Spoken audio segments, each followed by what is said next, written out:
श्री राम जय जय राम। श्री राम जय जय राम। श्री राम जय राम। सच्चिदानंद भगवाननी जय। હું 5-10 મિનિટ જ બોલીશ. આપણા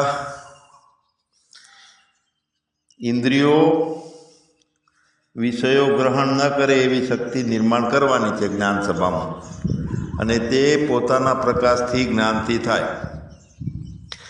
ઇન્દ્રિયો એ વિષયોને ગ્રહણ ના કરે એવી આપણી સ્થિતિ થઈ જાય તો પછી વિષયો નિવૃત્ત થઈ જાય છે. પછી કાયમ મહેનત કરવી પડતી નથી વિષયો નિવૃત્ત કરવા માટે.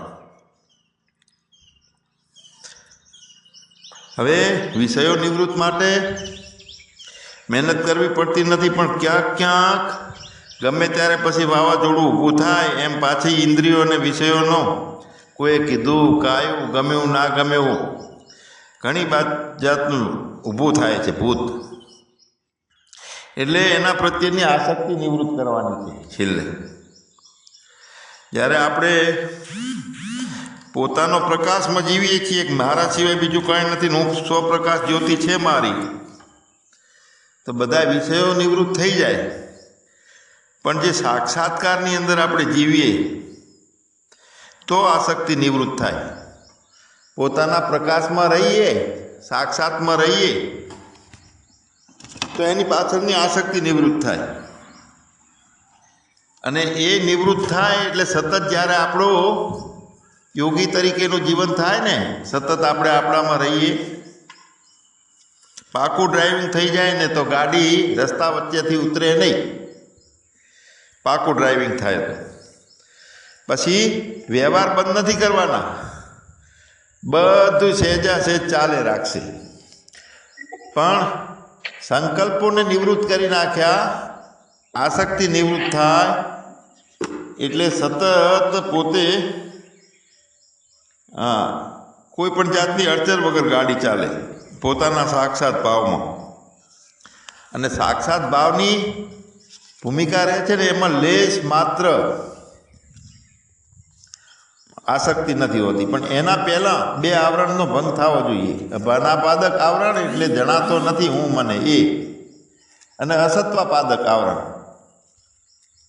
બંને આવરણ પૂર્ણ વિવેક અને પૂર્ણ જ્ઞાનથી દૂર થાય. એટલે જો બંને આવરણો હટ્યા નથી તો આપણને ગમે ત્યારે વિષયો અને ઇન્દ્રિયો ખેંચી જશે. બહુ મોક્ષનો પુરુષાર્થ કરીએ છીએ છતાંય મનને પરાણે હરી લે છે ઇન્દ્રિયો અને વિષયો આપણા મનને. એટલે આપણા માટે જરૂરી એ છે કે પોતે બધી ઇન્દ્રિયોને વશમાં કરવી, એ પણ મહેનત ચાલુ રાખવી. ચિત્ત બધું સમત્વ યોગવાળું એટલે સમાહિત થયેલું હોય એનો પણ ખ્યાલ રાખવો, અને સતત પરમાત્માને એટલે કે પોતાના આત્મા સ્વરૂપને છોડવાનું નહીં. પછી ધ્યાનમાં બેસીએ કે વ્યવહારમાં જઈએ કે જ્ઞાનમાં જઈએ, બધું ધ્યાન હોય, અખંડ ધ્યાન બની જાય. અખંડ ધ્યાન બને એટલે બધી પ્રકારના આપણા પુરુષાર્થો ચાલુ હોય છે. ઇન્દ્રિયોને વશમાં કરવાના, એના ઉપર લક્ષ્ય રાખવાનું, સજગતા રાખીએ ક્યાંય જઈને ચોટે નામરૂપ ગુણ ઉપર કે વિષયોમાં, ત્યારે આપણી એવી શક્તિ અંદર નિર્માણ થઈ જાય છે કે આપણે સહજ રીતે ઇન્દ્રિયોને કંટ્રોલમાં રાખી શકીએ. કોઈ અઘરું કામ નથી. અઘરું તો એના માટે છે કે સતત વિષયોનું ચિંતન કરે છે, ભોગોનું ચિંતન કરે છે, એના માટે અઘરું પડે.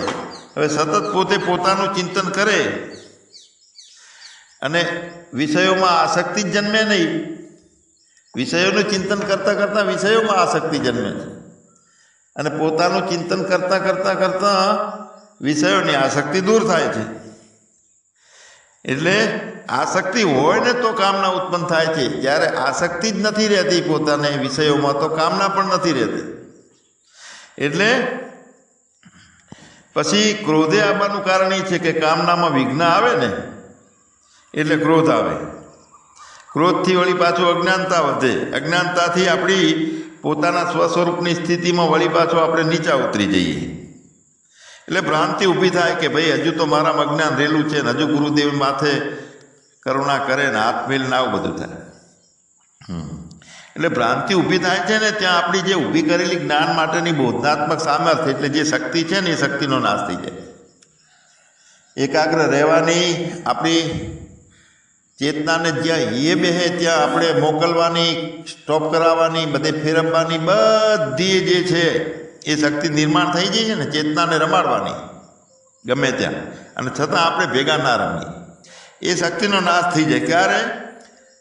પોતાની યાદદાસ્તમાં ભ્રાંતિ થઈ જાય અને ઊંધા રવાડે વૃત્તિ ચડી જાય એટલે જ્ઞાન શક્તિનો નાશ થઈ જાય છે અને બુદ્ધિનો નાશ થઈ જાય. પછી ઊંધા રવાડે ચડીએ તો અને પોતાનું જે આત્મ સ્વરૂપની સ્થિતિ છે ને એ સ્થિતિનો માર્ગ જ આખો બદલાઈ જાય, પછી પતન થઈ જાય એનો. એટલે અંતઃકરણ પોતાના સ્વાધીન હોવું જોઈએ. અંતઃકરણ એટલે વૃત્તિ જ કોને? વિચાર છે, વૃત્તિ છે. આપણી ઈચ્છા થાય તો વૃત્તિ ઉઠવી જોઈએ. આપણી ઈચ્છા થાય ત્યાં વૃત્તિને રોકી રાખવી, આગળ નહીં જવા દેવી. આપણી ઈચ્છા થાય છે કે ત્યાંથી હાવ પાછી વાળી લેવી છે વૃત્તિને, તોય વાળી શકાય. એને કહેવાય સ્વાધીન અંતઃકરણનો સાધન. એટલે એ અંતઃકરણને વશમાં કર્યું. ઇન્દ્રિયો, મન, બુદ્ધિ બધું રાગ દ્વેષ વગરની ઇન્દ્રિયો થઈ ગઈ. કારણ કે એ નાસતે વિદ્યતે ભાવો, જેની સત્તા નથી તો ખોટું છે. આજે ખોટો રૂપિયો ગજવામાં કોઈ લઈને ફરે? કોની નોટ ખોટી હોય અને બધી થપ્પી હોય તો કોઈ લઈને નથી ફરતા. એટલે અંતઃકરણની અંદર આધ્યાત્મિકતા ભરાઈ રહે, ચેતનાની અંદર પ્રસન્નતા ભરાઈ રહે, આનંદ ભરાઈ રહે. હવે એ આનંદ છે ને ઇન્દ્રિયોથી મળતો આનંદ નથી. ત્યાં વાણી મૌન થઈ જાય છે, જગત જામી જાય છે, મારા સિવાય બીજું કાંઈ નથી રહેતું, એટલે કે દુઃખ નથી પેસતા અને ઇન્દ્રિયોમાં આવતો નથી આનંદ. એવો સ્વ પ્રકાશ જ્યોતિ પોતાના આનંદ સ્વરૂપનું પોતાનું સ્વરૂપ છે. એટલે અંતઃકરણ જ્યારે વધારે પ્રસન્નમાં રહે ને, કાયમ સંતોના સંગમાં રહે, જ્ઞાન સભામાં રહે, તો બધા દુઃખો દૂર થઈ ગયા એવું લાગે. પણ પ્રસન્ન ચિત્તતાવાળો જે આપણે છે સાધક, એની પાસે એટલી તાકાત નિર્માણ થાય કે બુદ્ધિને બધી બાજુથી વાળી, બધી બાજુઓથી વિખેરી દૂર કરી અને એક પોતાનામાં સારી રીતે એ ચેતનાને, ચેતનને અડીને રહે એવી ચેતના બુદ્ધિ રહે, પરમાત્મામાં સારી રીતે સ્થિર થઈ જાય. તો બુદ્ધિને સ્થિર કરવાની એનો લોડ લાગે ને તો એ મન બુદ્ધિ ઊભું છે.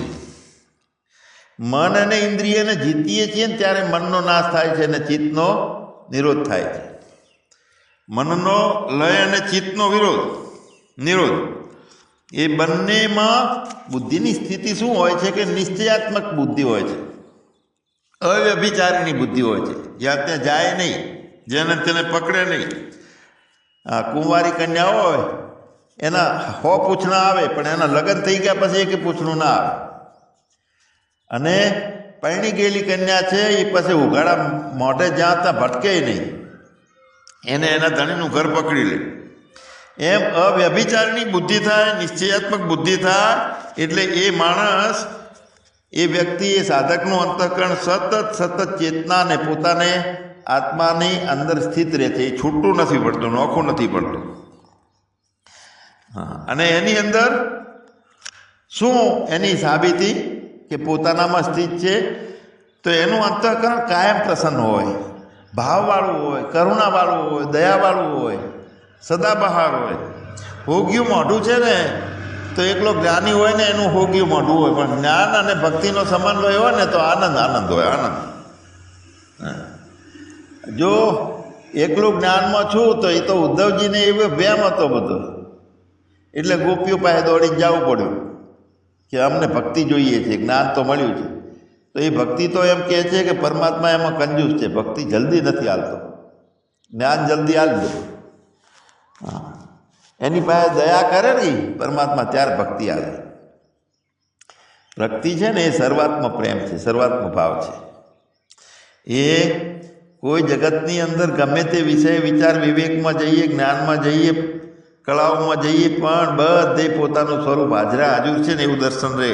એટલે અતૂટ પરિચિંતા, અપરિચિંતા, અતૂટ અપરિચિંતા એટલે એકાત્મ ભાવ જે છે ને એ એકનો એક રહે, કાયમ તૂટે જ નહીં પછી. તો એવા ભાવની આપણી સાધના થઈ તો એ માણસની બુદ્ધિને કોઈ હરી ના શકે. એટલે બધા પ્રકારે ઇન્દ્રિયો ને આપણે શુદ્ધ કરવા જઈએ, વાળવા જઈએ તો એ કાઠું કામ પડે. પણ બુદ્ધિ એક છે એટલી સ્થિર રહે, સતત પોતાને પકડી રાખે ને ભગવાન, એટલે જે કામ થવાનું હોય પછી બાકીનું થાય છે. ઈશ્વરની કરુણાથી થાય છે બધું, એમાં ઉતાવળે ના ચાલે. સચ્ચિદાનંદ ભગવાનની જય. હવે સગરમ બાપાને કહો કે થોડું લે ને બધાય વારાફરતી થોડું થોડું લો. હા બાપા.